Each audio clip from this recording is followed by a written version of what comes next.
السلام علیکم۔ Episode number 10۔ مرحا office کے اندر جانے ہی والی تھی کہ اس کی ٹکر ہو گئی تھی کسی سے۔ وہ ان کو ابھی سنا ہی رہی تھی کہ اس کی نظر ان کے پیچھے کھڑے شخص پر گئی اور اس کی دنیا تو جیسے گھوم گئی تھی۔ اسے یہاں دیکھ کر اس کے پیر آگے بڑھنے سے انکاری تھے۔ جب اس نے ہمت کی اندر گئی اور اپنی خاص سیکرٹری کو بلا کر ساری ہدایات دی اور خود پیچھے والے رستے سے گھر کے لیے نکلی تھی۔ اس کا مطلب تھا کہ وہ اسی پہ رزم تھا جو یہاں آیا ہوا تھا۔ اس کی مدد کیسے کرنی ہے، کیا کہنا ہے، سب وہ جولی کو بتا چکی تھی۔ اب اسے جلدی گھر جانا تھا کیونکہ اگر رزم یہاں آ گیا تو وہ آگے کچھ سوچنا نہیں چاہتی تھی۔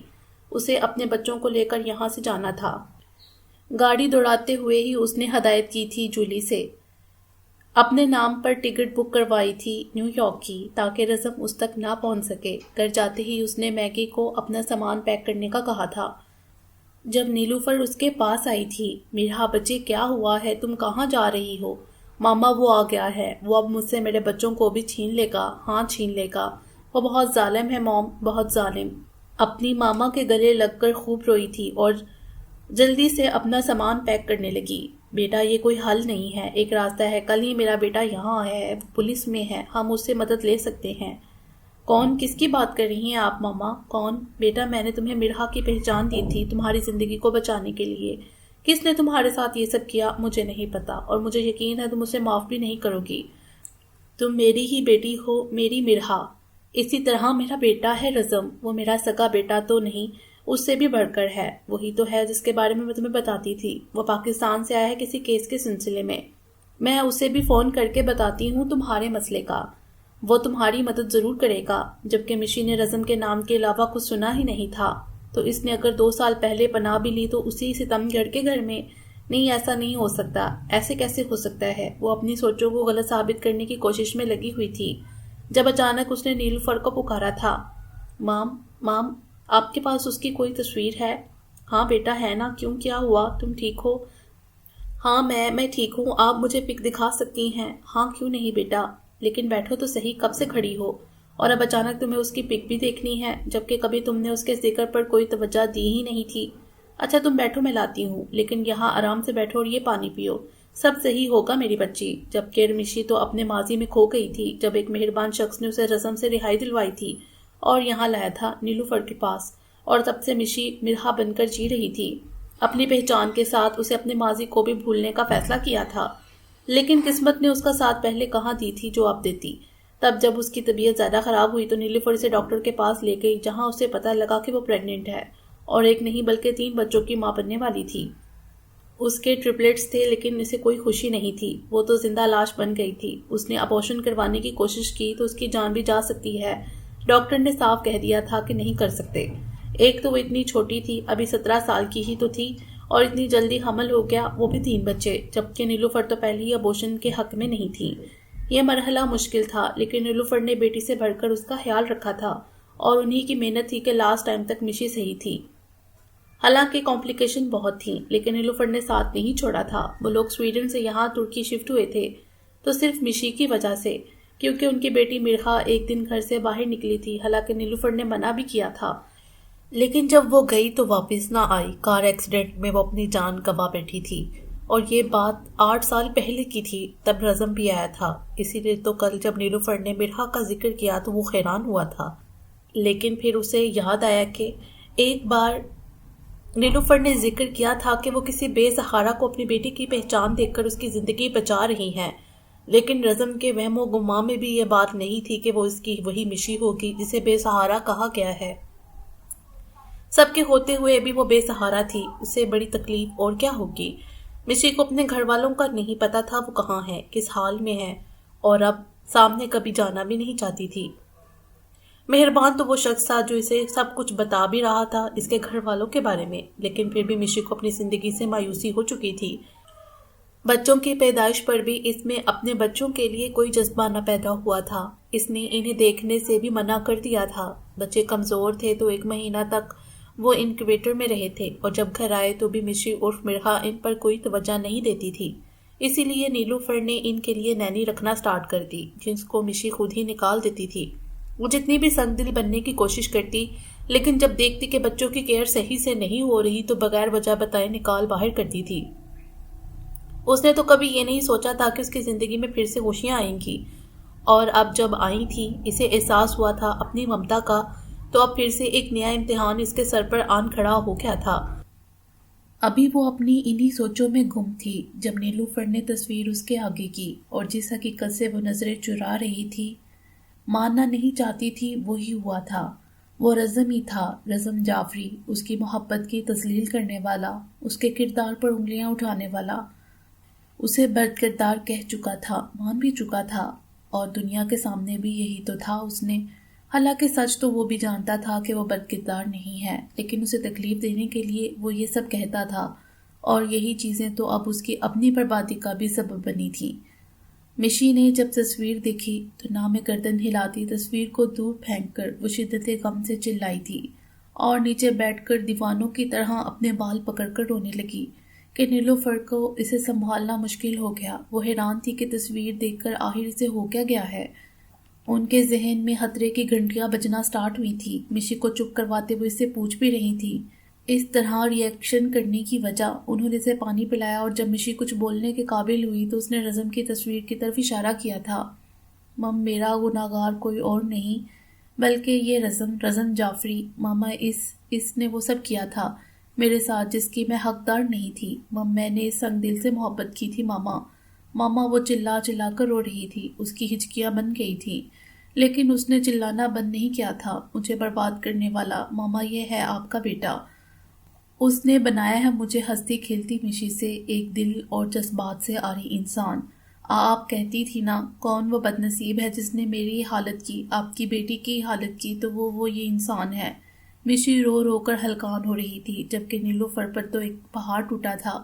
تو کیا ان کا وہ بیٹا جو ذرا سی کسی معصوم کو چوٹ لگتے نہیں دیکھ سکتا تھا، اپنے بدلے کی آڑ میں اتنا گر گیا کہ ایک لڑکی کی زندگی برباد کرتی اور مڑ کر اس کی طرف دیکھا بھی نہیں؟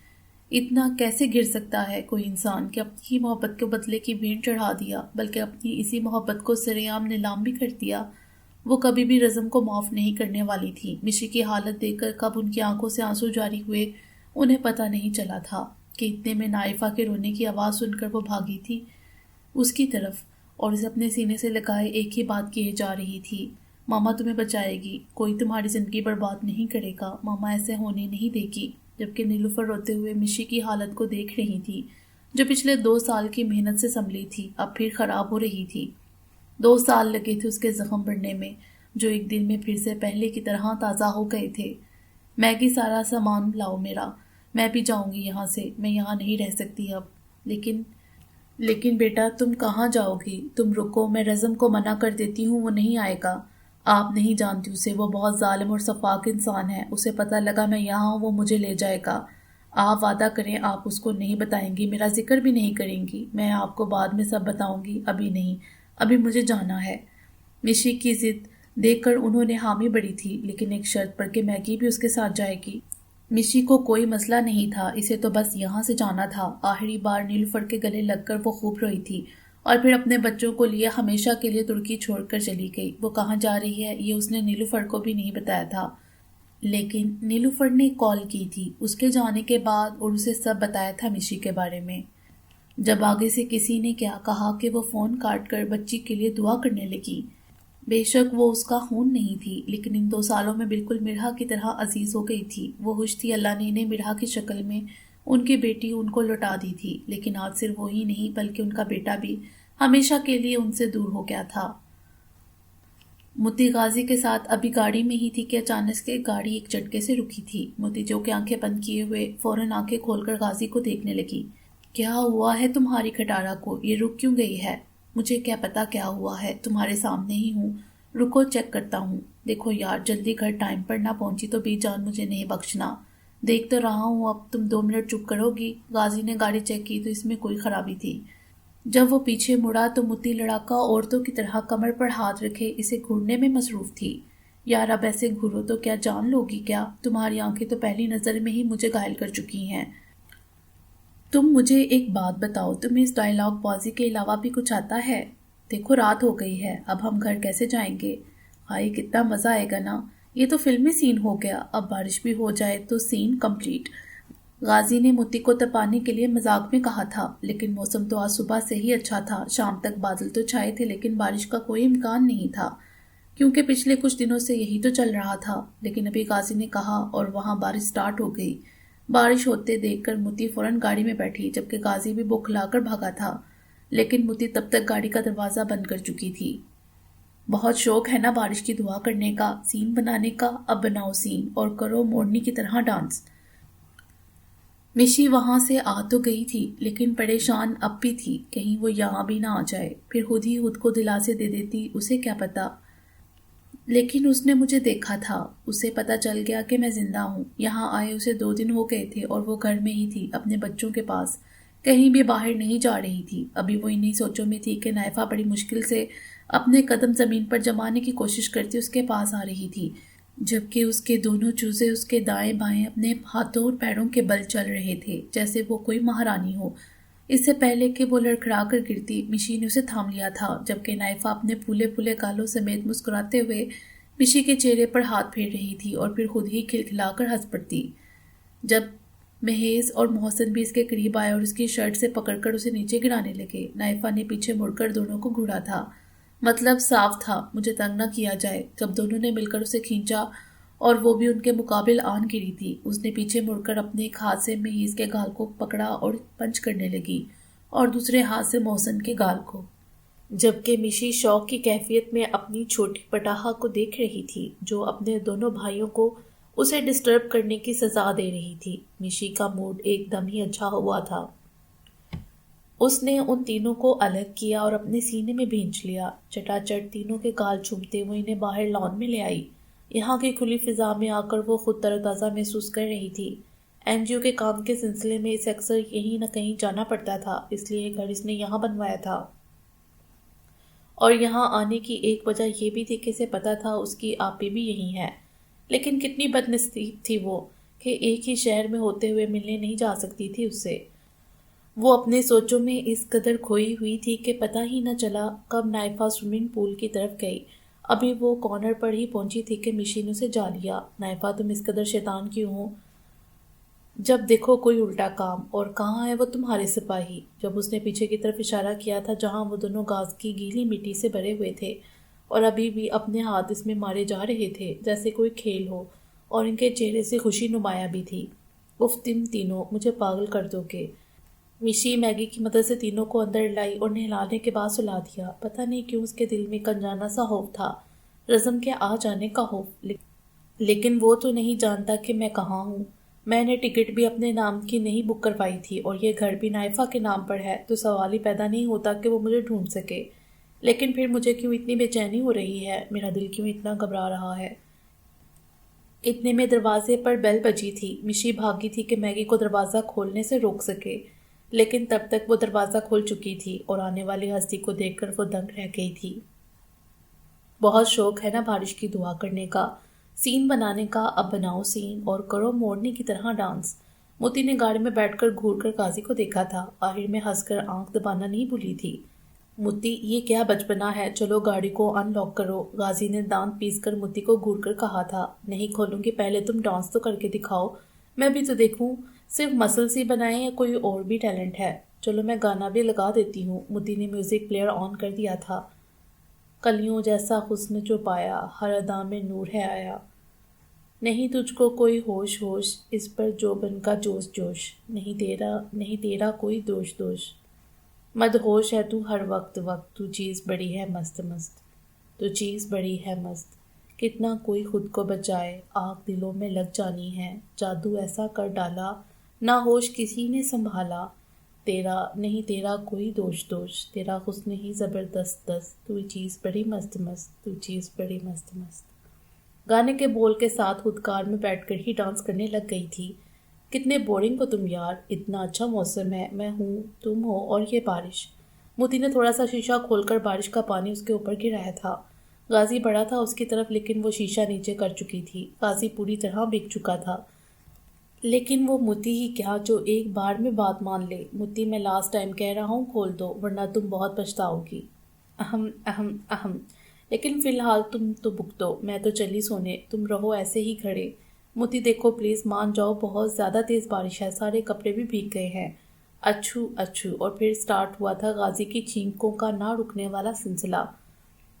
یار تم تھوڑا سا ڈانس کر لیتے تو میں بات ماننے والی تھی، لیکن تم اکڑ دکھا رہے ہو تو میں کیا کروں؟ کندھے اچکا کر موتی نے آنکھیں موند لی تھیں۔ غازی جو کہ ناٹک کر رہا تھا، اس کے پاس چابی نہیں ہے، فوراً آگے بڑھا اور اسی وقت اس نے کی کا بٹن پریس کیا تھا اور کار آٹومیٹک ان لاک ہو گئی تھی۔ غازی پھرتی سے آگے بڑھا اور موتی کے دونوں ہاتھوں کو اپنے قابو کر کے اب اس کے بکھلائے ہوئے چہرے کو دیکھ کر ہنس اٹھاتا اس کی طرف بڑھا۔ موتی جو کہ آنکھیں مودے سونے کا ناٹک کر رہی تھی، اس امداد پر گھبراتی غازی کو دیکھنے لگی، جو کہ اب اپنا بدلہ لینے کے لیے اس کی طرف بڑھ رہا تھا۔ موتی نے ہاتھ چھڑوانے کی کوشش کی، جو کہ اس دیو قامت کے سامنے کچھ بھی نہیں تھی۔ موتی پیچھے ہوتی گاڑی کے شیشے جا لگی۔ ابھی غازی اس پر جھکا ہی تھا کہ کسی نے گاڑی کا دروازہ کھٹکھٹایا تھا۔ غازی فوراً سے موتی سے دور ہوا تھا۔ وہ اس سے دور ہونے پر خدا کا شکر ادا کرتی اپنی منتشر سانسوں کو بحال کرنے لگی، جبکہ غازی کا موڈ سخت خراب ہوا تھا۔ اپنا اتنا اسپیشل مومنٹ خراب ہونے پر وہ غصے سے شیشہ نیچے کیے آنے والے کو گھورنے لگا۔ بولو کیا کام ہے، کوئی شرم نہیں ہے؟ جبکہ وہ آدمی جو ابھی ان کی مدد کرنے کے لیے آیا تھا، اس کا ایسا جواب سن کر حیرانگی سے اسے دیکھنے لگا، لیکن اس کی گھوری دیکھ کر ڈر کر 2 قدم پیچھے ہٹا تھا، جبکہ موتی تو موقع دیکھتے ہی گاڑی سے نیچے اتری تھی۔ Yes yes handsome, can you help us please? Moti تم خاموش رہو، کیا مسئلہ ہے تمہارا؟ ہاں بہت بھوت سوار ہے نا مدد کا، چلو چابی دو گاڑی کی۔ کیا مطلب ہے؟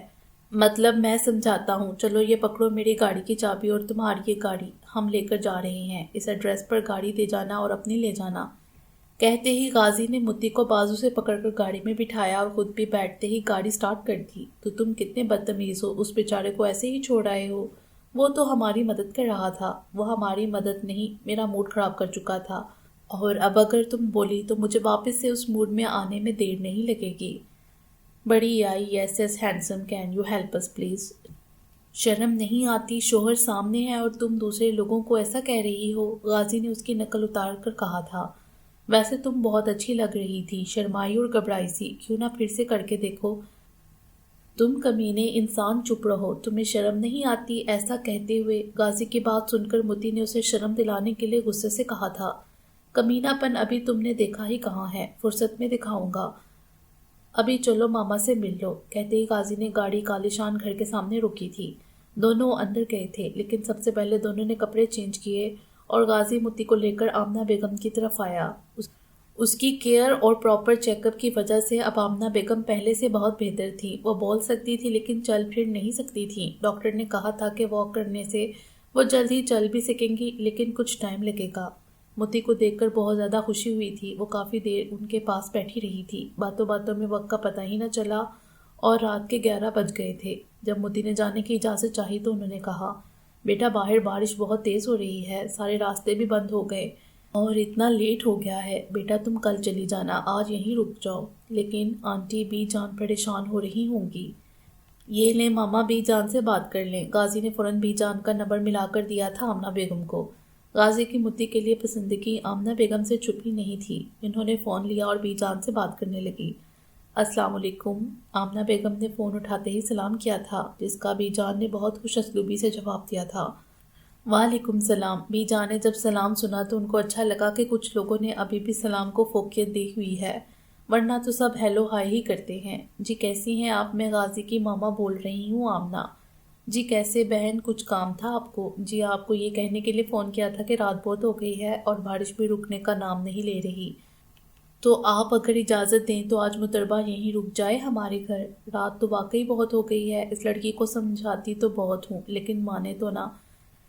کہا بھی ہے اتنی رات کو لڑکیاں باہر نہیں جاتی، لیکن نہیں سنتا کون ہے۔ بی جان اپنی عادت کے مطابق شروع ہو گئی تھی۔ آمنہ بیگم سے بات کر کے ان کو اپنا سا احساس ہو گیا تھا۔ ٹھیک ہے، اب ظاہر ہے رستے بھی خراب ہیں اور یہ لڑکی تو گاڑی کو جہاز کی طرح اڑاتی ہے، لیکن بچے اسے صبح جلدی بھجوا دیجیے گا۔ ٹھیک ہے، بہت شکریہ آپ کا، اللہ حافظ۔ جی مان گئی وہ، تم جاؤ بیٹا اب آرام کر لو، رات بہت ہو گئی ہے۔ غازی بچے تم بھی آرام کر لو، آمنہ بیگم نے شفقت بڑا ہاتھ ان کے بالوں میں پھیرتے ہوئے کہا تھا، جب موتی نے بھی اپنا سر آگے کیا تھا۔ مجھے بھی کریں گی آپ پلیز؟ آمنہ بیگم نے موتی کے سر پر ہاتھ پھیر کر اس کا ماتھا چوما تھا، جبکہ غازی مسکرا دیا تھا موتی کی اس حرکت پر۔ دونوں اپنے کمرے کی طرف بڑھ گئے تھے۔ ابھی متی کو سوئے ہوئے تھوڑی دیر ہوئی تھی کہ اسے کچھ محسوس ہوا تھا۔ متی نے پٹ سے اپنی آنکھیں کھولی تھی۔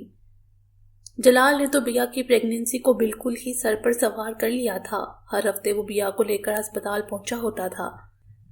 ابھی تو صرف دوسرا مہینہ سٹارٹ ہوا تھا، جبکہ بیا سوچ رہی تھی کہ کیا وہ پوری پریگننسی ہسپتالوں کے چکر ہی لگاتی رہے گی، جبکہ جلال کو دیکھ کر تو یہی لگ رہا تھا کہ ایسا ہی ہونے والا ہے۔ آج بھی بیا کی گائنی کی ڈاکٹر سے اپوائنٹمنٹ تھی۔ اب جلال اسے وہیں لے کر جا رہا تھا، لیکن بیا کے نخرے ختم نہیں ہو رہے تھے۔ جبکہ جلال خاموشی سے اس کی ساری باتیں سنتے ہاں میں سر ہلا رہا تھا اور ساتھ ساتھ ہی مسکرائے بھی جا رہا تھا۔ جلال آپ سن رہے ہیں؟ بیا کب سے جلال سے باتیں کر رہی تھی، جب جلال کو کسی گہری سوچ میں پایا تو اسے ہلا کر پوچھا، جلال آپ سن رہے ہیں؟ کہاں کھوئے ہوئے ہیں؟ کب سے بلا رہی ہوں آپ کو۔ کچھ نہیں جانم، میں تو بس یہ سوچ رہا ہوں کہ جب ہماری بیٹی ہوگی تو اسے بھی متی کی طرح بہادر بناؤں گا۔ نہیں، ہماری لڑکی نہیں لڑکا ہوگا، اور اسے میں آپ کی طرح بالکل نہیں بناؤں گی۔ آپ تو توبہ ہے، رومانس میں سب کو پیچھے چھوڑ چکے ہیں۔ اسے میں اپنی طرح بناؤں گی۔ ہاں اپنی طرح ڈرپوک، کہتے ہی جلال نے کہکا لگایا۔ جلال آپ بہت برے ہیں، مجھے آپ سے کوئی بات نہیں کرنی۔ میں اگر آپ کو ڈرپوک لگتی ہوں تو کرتے کسی بہادر سے شادی۔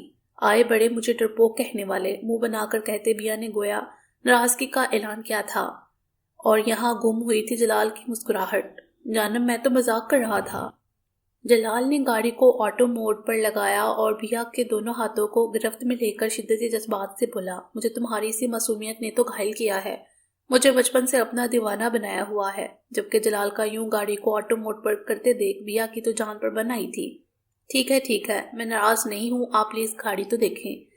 بیا بچپن والی بات پر غور نہ کرتے ہوئے گاڑی کو دیکھ کر بولی تھی، نہیں یار تم ناراض ہو، مجھے تمہیں اچھے سے منانا ہے۔ کہتے ہی جلال رکا تھا جب بیا نے اسے دور کیا اور کہا کہ ابھی اسی وقت گاڑی روکے۔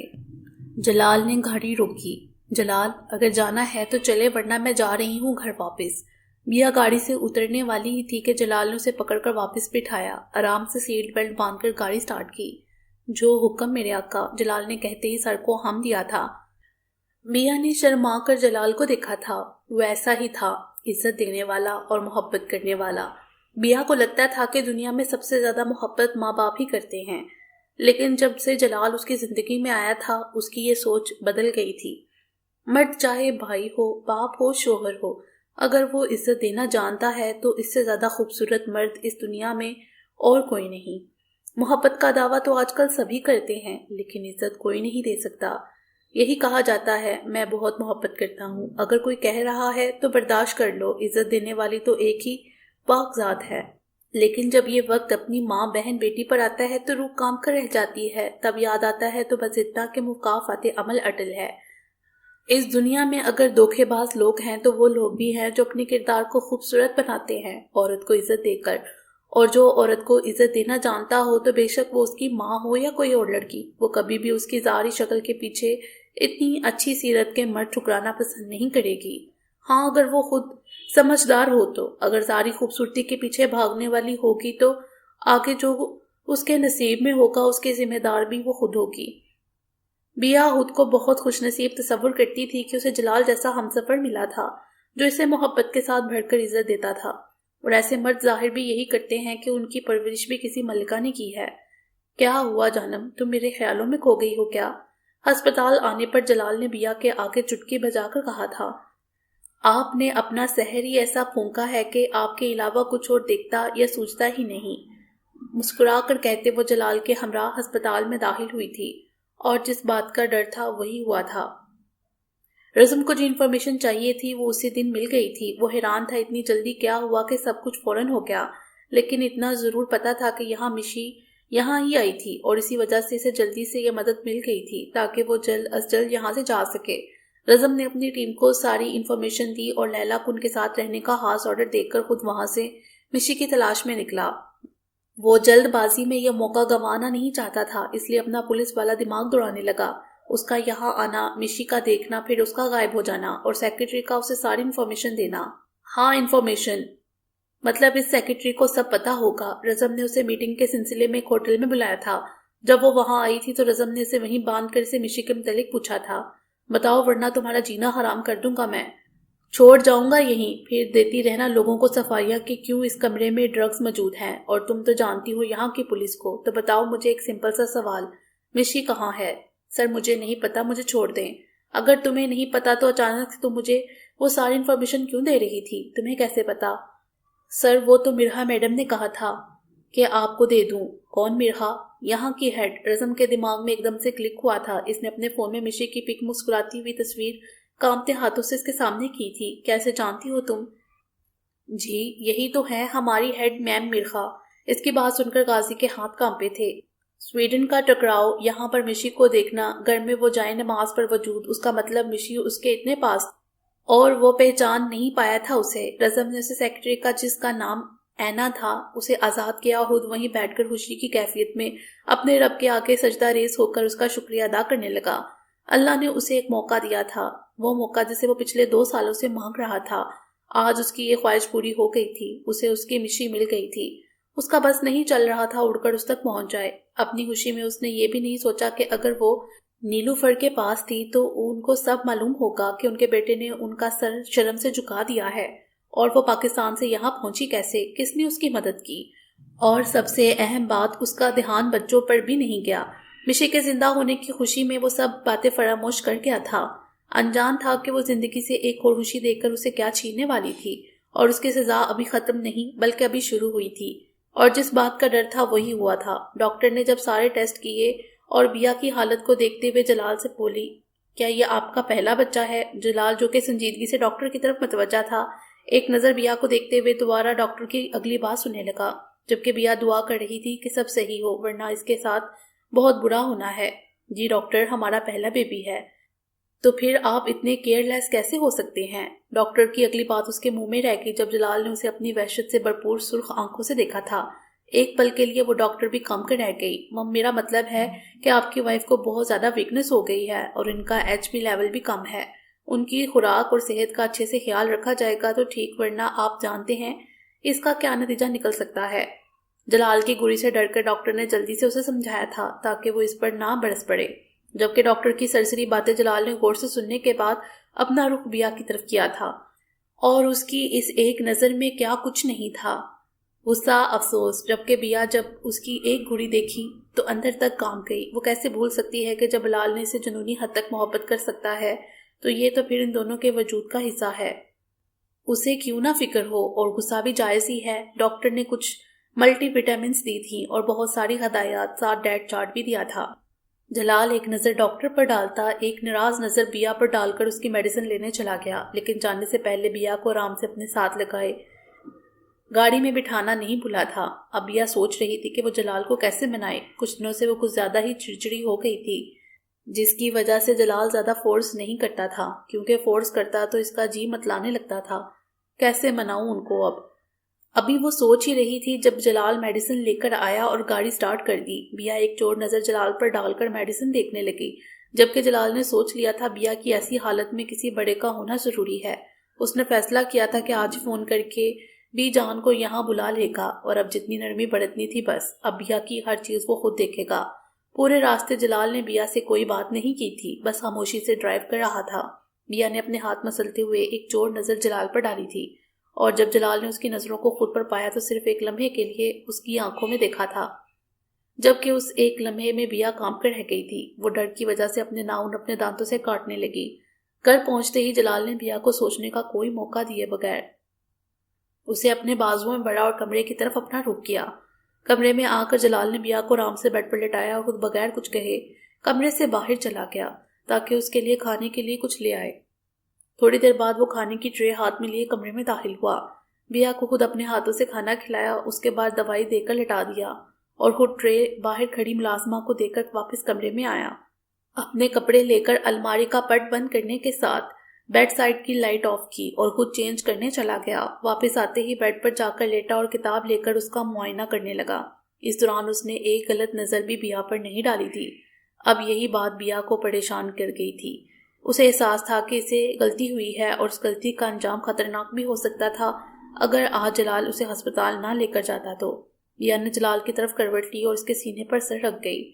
جانم کی جان، پلیز مجھے معاف کر دیں، میں آج کے بعد آپ کی کوئی بات نہیں ڈالوں گی۔ آپ نے پچھلے 1 گھنٹے سے مجھ سے بات نہیں کی، مجھے ایسا لگ رہا ہے کہ میں پاگل ہو جاؤں گی۔ کیا آپ اپنی بیا کو پاگل ہوتے ہوئے دیکھ سکیں گے کیا؟ پکا میں اب اپنا بہت خیال رکھوں گی۔ بیا کی باتیں سن کر جہاں اس کے چہرے پر مسکراہٹ آئی تھی، وہیں جانم کی جان لفظ سن کر وہ سرچاری کی کیفیت میں اس کے بالوں میں ہاتھ چلانے لگا اور جھک کر اس کے ماتھے پر اپنا لمس چھوڑا، جسے محسوس کرتے ہوئے بیا نے اپنی آنکھیں موند لی تھیں۔ اب جا کر اس کی بے چینی کم ہوئی تھی، اسے سکون آیا تھا۔ جانم، تم نے صرف اپنا ہی نہیں بلکہ آنے والے مہمان کا بھی بہت خیال رکھنا ہے، اور اسی لیے کل بھی جان آ رہی ہیں۔ متربہ کچھ دنوں بعد آئے گی۔ جانم، بہت مشکل سے میری زندگی میں خوشیاں آئی ہیں اور وہ سب تم سے وابستہ ہیں۔ جلال اپنی بیا کے بغیر ادھورا ہے۔ جبکہ جلال اس پر اپنی گرفت مضبوط کرتا، اس پر اپنی محبت نچھاور کرتا چلا گیا۔ اس کے اسی انداز کی تو وہ دیوانی ہو گئی تھی کہ جب بھی وہ ناراض ہوتا، بیا کی تھوڑی سی فکر مندی پر جلال اس کے آگے اپنی پلکیں تک بچھا دیتا۔ بے شک وہ ایک بہترین ہمسفر ثابت ہوا تھا، جبکہ جلال اسے ہر سوچ سے بہت دور کسی اور ہی جہان میں لے گیا تھا۔ متی کی آنکھ کھٹکے پر کھلی تھی۔ اس سے پہلے کہ وہ اٹھ کر جاتی، کوئی تھا جو دروازہ بند کرتے فوراً اس کے قریب آیا تھا، اور اس کے اٹھنے سے پہلے ہی اسے دوبارہ لٹا کر اس کے منہ پر اپنا ہاتھ رکھ کر اس کی چیخ کو اندر ہی دبا گیا۔ کھڑکی سے چاندنی چاند کی روشنی میں جب متی نے مقابل کو دیکھنے کی کوشش کی تو پتہ چلا وہ کوئی اور نہیں بلکہ غازی ہی ہے۔ اسے دیکھ کر وہ خود کو اس کی گرفت سے چھڑوانے کی کوشش کرنے لگی، جو کہ اب اتنی آسان بھی نہیں تھی جتنا وہ سمجھ رہی تھی۔ غازی، جو کہ چاند کی روشنی میں متی کا چمکتا ہوا چہرہ دیکھ رہا تھا اور اس پر ظلم کی نیند سے بوجھل اس کی مخمور آنکھیں دیکھ کر سینے میں دبا شور زور پکڑنے لگا، اور ابھی وہ کچھ کرتا کہ متی کی مزاحمت اسے ہوش کی دنیا میں لے آئی۔ تم کمینے انسان یہاں کیا کر رہے ہو؟ دیدار یار کرنے آیا تھا، فوراً سے پہلے جواب حاضر تھا۔ تم کوئی بہت ہی بے شرم اور ٹھڑکی قسم کے انسان ثابت ہوئے ہو۔ ابھی کے ابھی مجھے چھوڑو ورنہ تمہارا حشر برا کر دوں گی۔ ابھی تو تم نے میری بے شرمی اور ٹھڑکپن دیکھا کہاں ہے، لیکن سوچ رہا ہوں تمہیں ٹریلر دکھا ہی دوں۔ آنکھ دبا کر کہتے وہ متی کے اور قریب ہوا تھا کہ اب دونوں میں انچ پر کا بھی فاصلہ نہیں تھا۔ تمہیں تو میں…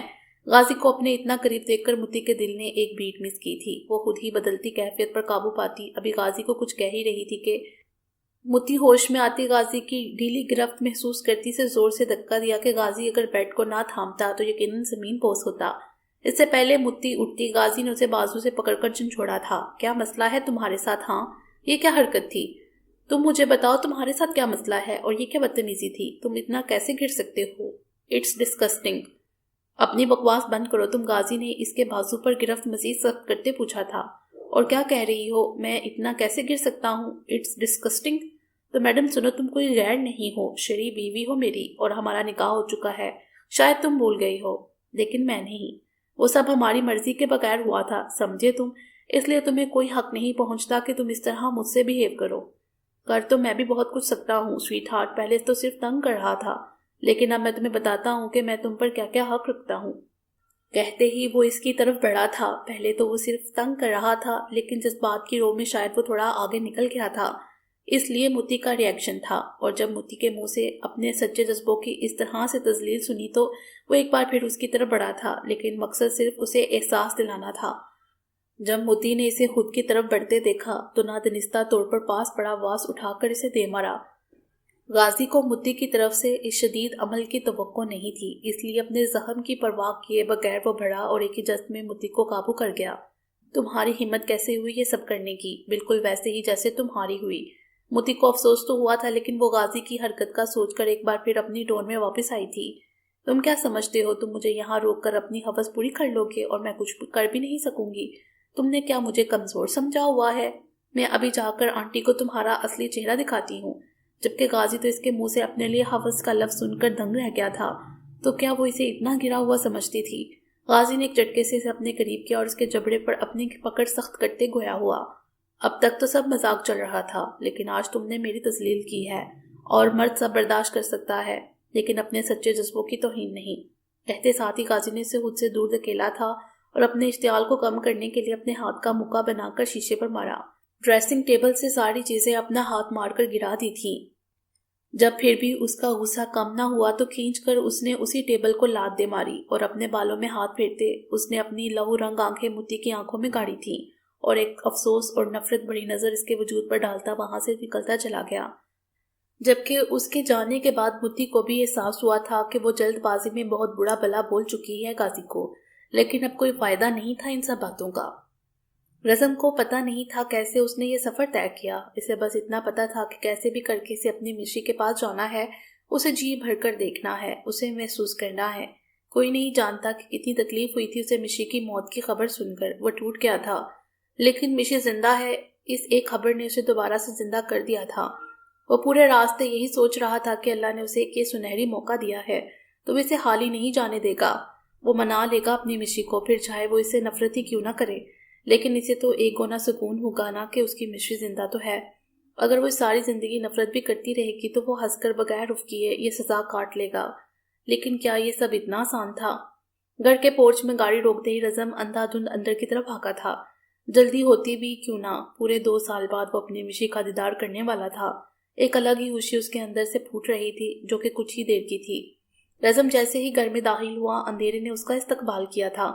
ماما کہاں ہیں آپ؟ اس نے مس نیلوفر کو آواز دی تھی جب اچانک سے پورا گھر روشن ہوا تھا، لیکن رزم کو اس خاموشی سے وحشت ہوئی تھی۔ ایک ڈر اور کچھ کھو دینے کا خوف ایک بار پھر سے اس کے چہرے پر لہرایا تھا۔ وہ اپنی بدلتی کیفیت پر قابو پا کر نیلوفر سے گویا ہوا تھا، ماما مرحا کہاں ہے؟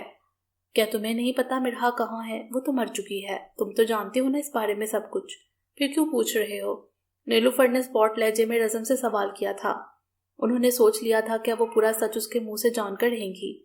ماما میرے کہنے کا مطلب ہے وہ لڑکی جسے آپ نے مرحا کی پہچان لی تھی وہ کہاں ہے؟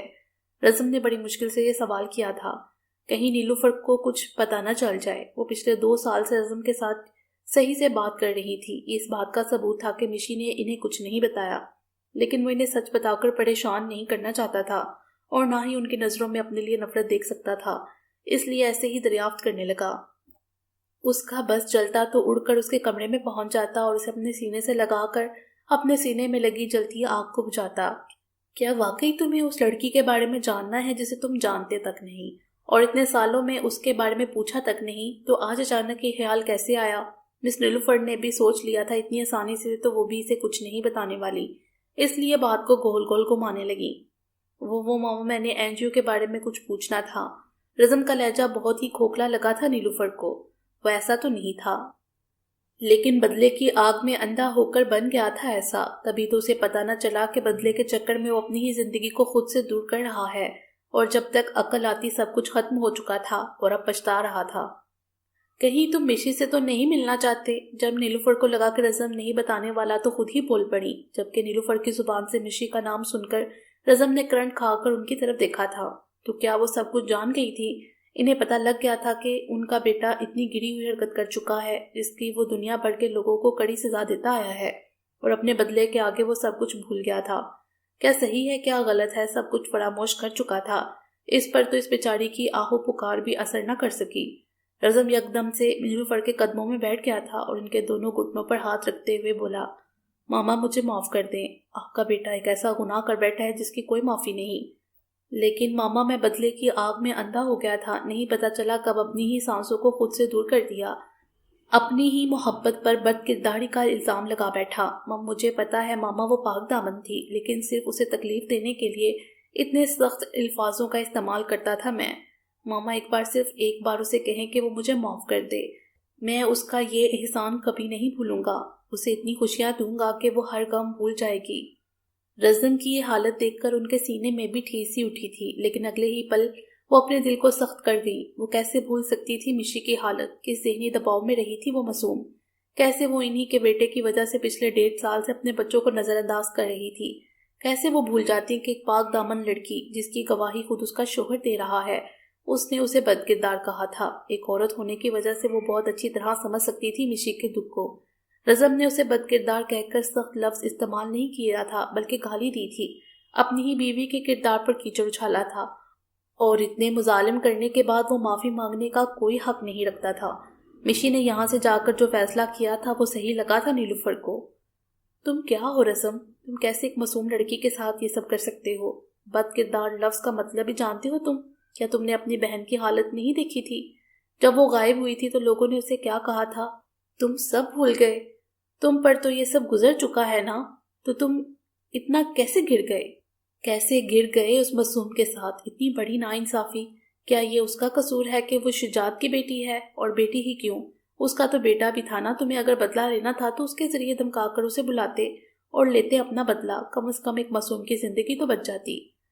لیکن تم یہ کیوں کرتے؟ آخر وہ اتنی معصوم اور خوبصورت جو تھی، تمہارے اندر کا شیطان جاگ گیا ہوگا اور تم ان سب میں ایک بے قصور کو بغیر کسی وجہ کے جسمانی اور روحانی طور پر ٹارچر کرتے رہے۔ پتہ بھی ہے اس کی کیا حالت تھی جب وہ ہمیں ملی تھی؟ اس میں جینے کی کوئی رمق باقی نہیں تھی۔ کتنی بار وہ خودکشی کی کوشش کر چکی تھی، نروس بریک ڈاؤن ہوا تھا اس کا۔ لیکن تمہیں ان سب سے کیا؟ مرد پہلے غلطی کرے، غلطی نہیں گناہ کیا ہے تم نے، اور پھر آ جائے معافی مانگنے۔ کیا یہ سب اتنا آسان ہے؟ کیا تم شجاعت کو معاف کر سکتے ہو جو بھی اس نے تمہاری بہن کے ساتھ کیا اس کے لیے؟ نہیں نا، تو پھر کیوں امید کر رہے ہو کہ وہ بھی تمہیں معاف کر دے؟ جبکہ رزم سے جب تکلیف برداشت نہ ہوئی تو وہ چیخ اٹھا تھا اور زاروں کی طرح رو رہا تھا۔ اس کی یہ کیفیت دیکھ کر مس نیلوفر کو اس پر رحم نہیں بلکہ ترس آیا تھا۔ وہ اپنا دل مضبوط کیے اپنے جوان بیٹے کو یوں روتے اور تڑپتے ہوئے دیکھ رہی تھی، لیکن وہ کچھ کر نہیں سکتی تھی سوائے دعا کرنے کے۔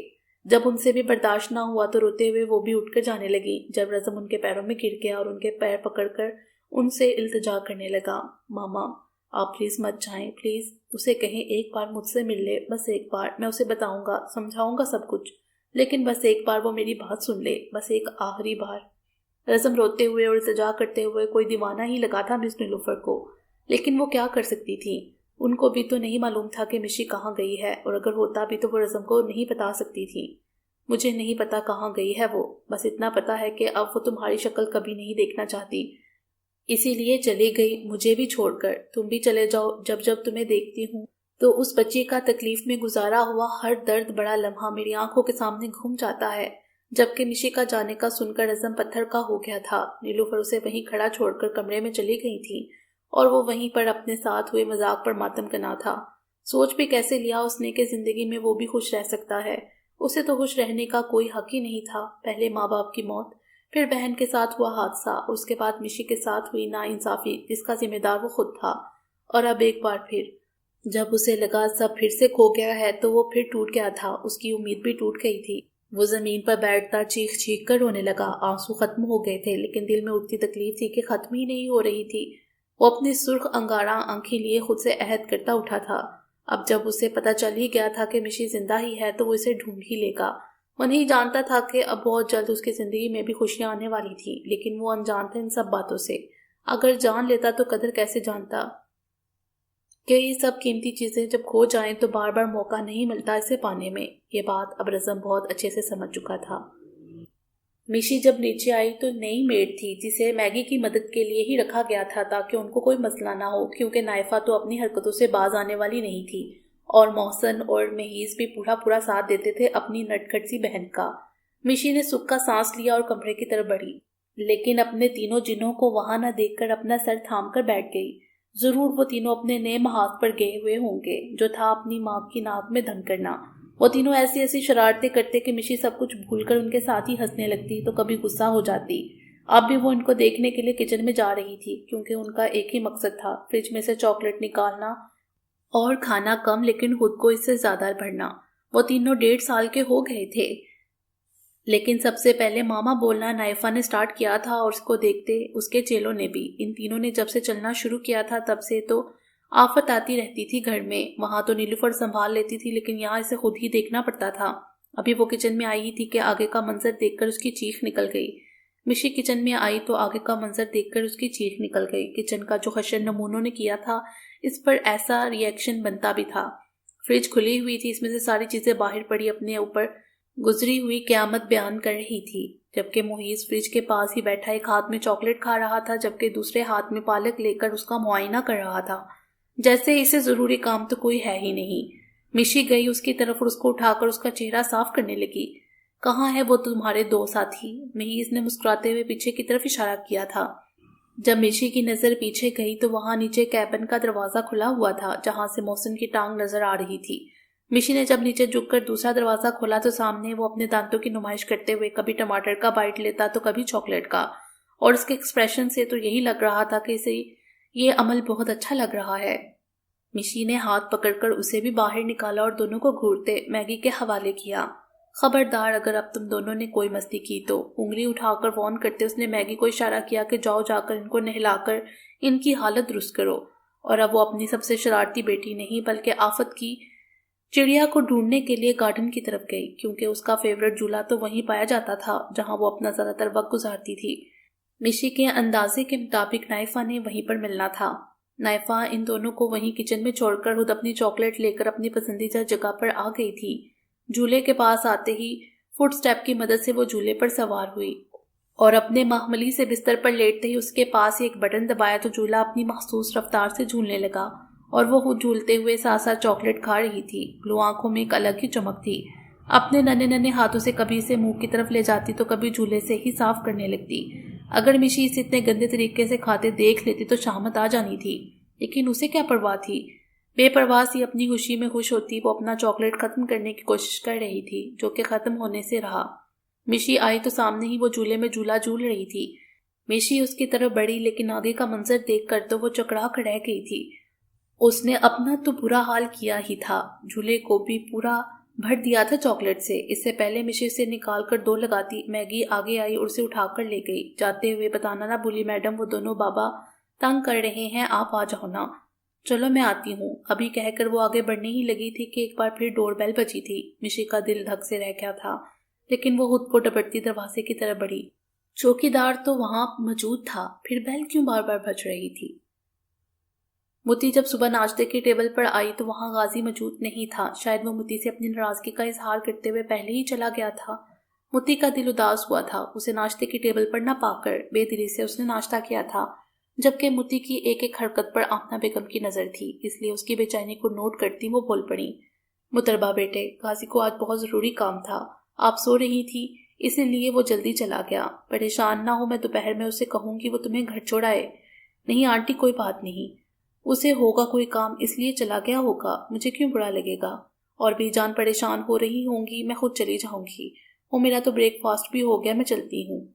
آپ سے مل کر بہت اچھا لگا، اگر میری ماں زندہ ہوتی تو وہ ضرور آپ ہی کی طرح ہوتی۔ متی نے آگے بڑھ کر ان کا ماتھا چوما اور پیچھے ہوئی تھی، جبکہ آمنہ بیگم متی کی اس حرکت پر خوشی سے نہال ہوتی اس کی بلائے لے رہی تھیں۔ اوکے آنٹی، اللہ حافظ، زندگی رہی تو پھر ملاقات ہوگی۔ اللہ حافظ میری بچی، اللہ تمہیں خوش رکھے اور عمر دراز کرے۔ مسکراتے ہوئے انہوں نے متی کو گیٹ تک چھوڑا تھا، جبکہ جاتے ہوئے ایک آخری بار متی نے مڑ کر پیچھے دیکھا تھا۔ شاید اس کی آنکھیں کسی کو تلاش کر رہی تھیں، لیکن وہ وہاں ہوتا تو نظر آتا نہ۔ اداس سی متی نے گھر کی راہ لی تھی۔ گھر آ کر بھی متی نے زیادہ بات نہیں کی تھی، بس آتے ہی سو گئی تھی کہ سر میں درد ہے کہہ کر، البتہ آمنہ بیگم کی بہت تعریفیں کر رہی تھی۔ شام کو بھی متی کا موڈ آف تھا۔ اب وہ سوچ رہی تھی کہ کیسے منائے غازی کو، جس کو وہ جلد بازی میں اتنا غلط بھول گئی تھی۔ وہ نہیں واقف تھی اپنی دلی کیفیت سے، وہ تو اس کو چاہنے لگی تھی، اور ابھی سے نہیں، شاید جب ان کا نکاح ہوا تھا اس کے بعد سے۔ نکاح سے پہلے تو اسے اپنی دلی کیفیت بس ایک اٹریکشن لگتی تھی، لیکن جب نکاح ہوا اس کے بعد جب وہ یہاں آئی تو اس کے احساسات بدل گئے تھے غازی کو لے کر۔ لیکن جب بھی جلال کا خیال آیا تو اپنے باغی دل کو خاموش کروا دیتی، لیکن سچ تو یہی تھا کہ ان دونوں کا نکاح ہو چکا ہے۔ دیر سویر تو جلال کو پتہ لگنا ہی ہے، اور اس کے ری ایکشن کا سوچ کر ہی متی جرجری لی تھی، لیکن اب اسے منانا تو پڑے گا نا۔ بیڈ پر ٹیک لگا کر سوچتے سوچتے کب اس کی آنکھ لگی اسے پتہ ہی نہ چلا۔ کھڑکی سے کوئی آیا تھا اندر، اور بڑے آرام سے متی کو اٹھا کر پلو اس کے سر کے نیچے رکھا اور خود کونے کے بل بیٹھ کر اس کے حسین چہرے کا طواف کرنے لگا۔ متی کے اٹھنے سے پہلے اسے جانا بھی تھا۔ آخر کو وہ ناراض تھا متی سے، وہ جانتا تھا کہ یہ سب اس کے لیے نیا ہے، لیکن اسے اس طرح نہیں کہنا چاہیے تھا۔ پھر جب وہ گھر سے چلی آئی اسے دیکھنے یہاں آیا، اپنے بے قرار دل کو قرار بھی تو دینا تھا۔ اب جا کر کہیں اسے قرار آیا تھا۔ غازی نے متی کے چہرے پر آتی بالوں کی شرارتی لٹوں کو کان کے پیچھے کیا اور اس کے ماتھے پر جھکا۔ تھوڑی دیر بعد اسے دور ہوا اور جانے کے لیے مڑا، لیکن جاتے ہوئے بھی ایک نظر بھر کر اسے دیکھنا نہیں بھولا تھا۔ تمہاری ساری نادانیوں کا تو سود سمیت بدلہ لوں گا میں، بس ایک بار میرے دل کی ملکہ اپنی اصل جگہ پر تو آ جاؤ۔ شریر مسکراہٹ لیے وہ خود کلام ہوا تھا اور کمرے سے نکلتا چلا گیا۔ اگلے دن متی وقت سے پہلے ہی جم پہنچ گئی۔ جلدی جانے کا مقصد کیا تھا یہ تو وہ خود بھی نہیں بتا پائی تھی، شاید سوچنے سے بھی ڈر رہی تھی۔ ساری سوچوں کو جھٹک کر وہ بچوں کو مارشل آرٹ سکھانے لگی، لیکن دھیان اس کا پورا گیٹ کی طرف تھا۔ شاید اس کی نگاہ کسی کے دیدار کی منتظر تھی، لیکن کسی کو بھی نہ آتا دیکھ کر مایوسی سے واپس لوٹ آئی۔ متی نے پورا دن انہی سوچوں میں گزارا تھا۔ گھر جا کر چائے کا کہہ کر خود کمرے میں بند ہو گئی اور سوچنے لگی کہ کیا کرنا چاہیے۔ چائے کے سپ لیتے ہوئے بھی غازی ہی اس کی سوچوں کا مرکز تھا۔ ویسے میں نے اتنا بھی کچھ غلط نہیں کیا۔ کیسے غلط نہیں کیا؟ تم نے اس کی محبت کو، اس کے سچے جذبوں کو ہوس کا نام دیا۔ ہاں یہ تو غلطی ہوئی ہے، لیکن وہ خود بھی تو فری ہو رہا تھا، کچھ تو کرنا تھا نا۔ تو تم اسے کسی اور طریقے سے سمجھا لیتی یا سزا دیتی، لیکن جو تمہارا انداز تھا اور جو تمہارا مطلب تھا اس میں غازی کو کیا کچھ سوچنے پر مجبور نہیں کر دیا ہوگا، اور اس نے خود کو چوٹ بھی لگوائی تھی۔ کتنا خون بہہ رہا تھا، تمہیں احساس بھی ہے؟ احساس ہے تبھی تو سوچ رہی ہوں نا۔ متی جو کہ کب سے اپنی ہی پرچائی کو بونتے سے جواز پیش کر رہی تھی، دروازے پر ہوتی دستک سے اس کی طرف متوجہ ہوئی۔ جی کون؟ بی بی جان آ کر کھانا کھا لیں، بی جان آپ کو یاد کر رہی ہیں۔ اچھا تم جاؤ، میں آ رہی ہوں۔ اور تم کہاں گئی؟ اپنی پرچھائی کو ڈھونڈتے وہ زچ ہوئی اور فیصلہ کیا کہ غازی کو منانا ہے۔ انہی سوچوں میں وہ نیچے گئی اور کھانا کھاتے ہوئے بھی منصوبے کے بارے میں سوچ رہی تھی، کیونکہ غازی نے تو قسم کھا رکھی تھی کہ اس کی کوئی کال نہیں اٹھائے گا۔ وہ چاہتا تھا کہ متی کو اس کے سخت الفاظ کا احساس ہو تاکہ وہ پھر کبھی اس طرح کے الفاظ استعمال نہ کرے۔ اگلے دن متی نے اپنے مطابق غازی کے لیے تحفہ لیا اور اسے منانے کی غرض سے اس کے گھر چلی گئی۔ آمنہ بیگم سے بات چیت کر کے اس نے سرسری سا بتایا کہ غازی ناراض ہی تو اسے منانے کے لیے گفٹ لائی ہے۔ آمنہ بیگم نے شفقت سے ہاتھ اس کے سر پر رکھا اور اسے غازی کے کمرے کا بتا کر خود بھی اپنے کمرے میں چلی گئیں۔ تھوڑی تھوڑی کوشش وہ کرتی تھی کہ اپنے پیروں پر چل سکے، اس لیے آرام سے چلتے اپنے کمرے میں چلی گئیں۔ کمرے میں آ کر اس نے گفٹ کو سائڈ ٹیبل پر رکھا اور خود کمرے کا جائزہ لینے لگی۔ بے شک وہ لوگ یہاں رہتے نہیں تھے، لیکن پھر بھی یہ گھر اپنی مثال آپ تھا۔ کمرے کے وسط میں جہازی سائز بیڈ موجود تھا۔ دیواروں کا کلر ہاف وائٹ تھا، جبکہ پردے بلیک اور سکن کلر کے کمبینیشن سے بہت ہی خوبصورت منظر پیش کر رہے تھے۔ وہ آرام سے چلتی کھڑکی کی طرف آئی تھی، جہاں سے چاند اپنی روشنی ہر طرف بکھیر رہا تھا۔ متی چاند کو دیکھنے میں اتنی محو تھی کہ اسے پتہ ہی نہ چلا کب غازی آیا اور اس کے پیچھے کھڑا ہو گیا۔ غازی جو کہ ابھی تھوڑی دیر پہلے ہی گھر آیا تھا، جب ماما سے اسے متی کے آنے کا پتہ لگا تو اپنے کمرے کی طرف بڑھا۔ متی کی موجودگی کا سن کر اسے خوشگوار حیرت ہوئی تھی اور اسے یہاں اپنے کمرے میں دیکھ کر اس کی لہو اور دوبالی ہو گئی تھی، لیکن اپنے آپ پہ سنجیدگی کا ہول چڑھا کر ابھی وہ اسے اپنی طرف متوجہ کرتا کہ متی اپنے پیچھے کسی کی موجودگی کو محسوس کر کے پلٹی تھی۔ اس سے پہلے وہ اسے ٹکراتی غازی فوراً پیچھے ہوا تھا۔ صاف ناراضگی کا اظہار تھا، جبکہ غازی کی اس حرکت پر نہ چاہتے ہوئے بھی متی کو تکلیف ہوئی تھی کہ وہ اتنا ناراض ہے کہ اس کا چھونا بھی برداشت نہیں کر سکتا، اسی لیے فوراً پیچھے ہٹ گیا۔ لیکن غلطی بھی تو متی کی تھی، اس لیے اب معافی بھی تو مانگنی تھی۔ وہ میں تم اتنے قریب سے غازی کو دیکھ کر متی کی دھڑکنیں منتشر ہوئی تھیں۔ جب غازی نے متی کو خاموش پایا تو اس کے کان میں سرگوشی کی۔ جب پتا ہو کہ بعد میں مداوع کرنا آسان نہیں تو ایسے الفاظوں کا چناؤ کرنا نہیں چاہیے۔ سرد آواز میں سرگوشی کرتے غازی نے اسے آزاد کیا اور خود وہاں سے چینج کرنے کی غرض سے باتھ روم جانے کے لیے مڑا۔ متی نے اس کی سرگوشی سنی تو اس کی طرف بڑھنے لگی، جبکہ وہ خاموشی سے وہاں سے جا رہا تھا۔ متی کو لگا اب اگر وہ گیا تو وہ کبھی نہیں منا پائے گی اسے، اس لیے آگے بڑھتے ہوئے اس نے غازی کا ہاتھ تھام کر اسے روکا تھا جانے سے۔ جب متی کی اس حرکت پر غازی نے پلٹ کر اسے دیکھا تو وہ غازی کے ہاتھ کو آزاد کرتی گھٹنوں کے بل اپنے کان پکڑ کر بیٹھ گئی۔ آئی ایم ریئلی سوری، میرے کہنے کا وہ مطلب نہیں تھا، پتہ نہیں کیسے یہ سب میرے منہ سے نکل گیا، پکا پرومس۔ اور دیکھو میں تمہارے لیے تمہارا سب سے پسندیدہ تحفہ بھی لائی ہوں، اب تو معاف کر دو، متی نے بیڈ کی طرف اشارہ کرتے ہوئے کہا اور ایک بار پھر سے اپنے کان پکڑ لیے۔ جب غازی نے متی کی نظروں کا تعاقب کیا تو وہاں واقعی یہ گفٹ رکھا ہوا تھا۔ جب دوبارہ سے متی کی طرف دیکھا تو وہ پھر سے کان پکڑ کر بیٹھ گئی تھی۔ غازی نے بہت مشکل سے اپنی ہنسی کو روکا تھا، کیونکہ دی گریٹ متی اس وقت یوں نیچے بیٹھی اسے بہت ہی کیوٹ لگی تھی، اور جو اس نے سوچا تھا بالکل ویسا ہی ہوا تھا۔ متی نے اپنی نادانی میں وہ سب کہا تھا، اگر وہ بس سوچ کا مالک ہوتا تو اس بات کو انا کا مسئلہ بناتا، نہ کہ یوں اتنی جلدی معاف کر دیتا۔ واقعی اس نے اپنے بیگم کی پرورش پر حرف نہیں آنے دیا تھا۔ ہاں، ناراضگی کا اظہار ضروری تھا تاکہ متی کو اس کی غلطی کا احساس ہو، جو کہ اب ہو گیا تھا۔ اور اگر میں معاف نہ کروں تو؟ غازی کو پھر سے شرارت سوچی تھی۔ ایسا تو مت کہو، دیکھو میں کتنے پیار سے تمہارے لیے سب کر رہی ہوں اور منا بھی تو رہی ہوں نا۔ ہاں تو ناراض بھی تو تم نہیں کیا ہے نا۔ اوکے چلو بولو کیا کرنا ہے۔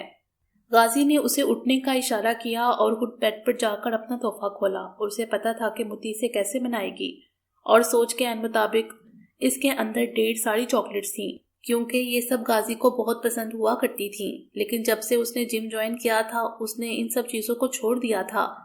ایک وجہ چھوڑنے کی یہ بھی تھی کہ اسے مشی کی یاد آتی تھی ان سب چیزوں سے، اور اس وقت جو مشی کی حالت تھی اس کے پیش نظر نہ وہ آمنہ بیگم کو کچھ بتا سکتا تھا اور نہ ہی وہ جا سکتا تھا اس کے پاس، کیونکہ اسے اس وقت کچھ وقت درکار تھا اپنے ساتھ ہوئے سانحہ کو بھولنے کے لیے، جو کہ غازی تو تیار نہیں تھا، لیکن جب جلال نے اسے سمجھایا تو وہ مان گیا تھا۔ لیکن اب بہت جلد وہ اپنی مشی سے ملنے والا تھا اور اس کے گناہ گار کو وہ سخت سزا دینے کا ارادہ رکھتا تھا۔ متی نے غازی کے آگے چٹکی بجائی تھی اور وہ اپنی سوچوں سے باہر آتا متی کی طرف متوجہ ہوا تھا۔ یہی میرے قریب بیٹھو اور مجھے یہ کھلاؤ، تب ہی معافی ملے گی۔ متی کو تو یہ سب بہت آسان لگا تھا۔ وہ فوراً آگے آئی اور غازی کو چاکلیٹ کھلانے کے لیے ابھی اس نے اس کی طرف کیا ہی تھا جب غازی نے اس کی انگلی پر بائٹ کیا تھا۔ ایک تو اس کے ہونٹوں کا لمس، اس کے اوپر بائٹ۔ متی تو کام گئی تھی۔ اس نے اپنا ہاتھ پیچھے کھینچا اور اٹھ کھڑی ہوئی۔ کہاں جانے کی تیاری؟ لگتا ہے تم نہیں چاہتی میں مان جاؤں تو ٹھیک ہے، جاؤ۔ جبکہ متی ایک بار پھر سے ناراضگی کا سن کر بیٹھ گئی اور اپنی انگلیوں کو آپس میں چٹکنے لگی تھی۔ غازی نے دیکھا تو بولا، اچھا ٹھیک ہے، ایک آخری بائٹ میں کھلاؤں گا، اوکے؟ متی نے صرف ہاں میں سر ہلایا تھا۔ اسے اپنے ارد گرد خطرے کی گھنٹیاں بجتی ہوئی سنائی دی تھیں۔ رزم نے وہاں ہر ممکن کوشش کی لیکن اسے مشی کا پتہ نہیں چلا۔ چلتا بھی کیسے یہ کام جلال نے جو کروایا تھا؟ لیکن کم رزم بھی نہیں تھا۔ اس نے جب پتہ کروایا تو علینا کے نام کی نیو یارک کے نام کی ٹکٹ تھی۔ علینا مشی کی سیکرٹری تھی لیکن وہ تو یہیں تھی۔ اس کا مطلب تھا کہ مشی پچھلے ایک ہفتے سے نیو یارک میں رہائش پذیر تھی۔ رزم نے یہاں کا سارا کام لیلا کے حوالے کیا اور خود مشی کے پاس جانے کا فیصلہ کیا۔ باقی انشاءاللہ اگلی ویڈیو میں۔ امید ہے آپ کو یہ ویڈیو پسند آئی ہوگی۔ ہمارے چینل کو سبسکرائب کریں اور بیل آئیکن کو پریس کر دیں ہمارے چینل کی لیٹسٹ اپڈیٹس حاصل کرنے کے لیے۔ شکریہ۔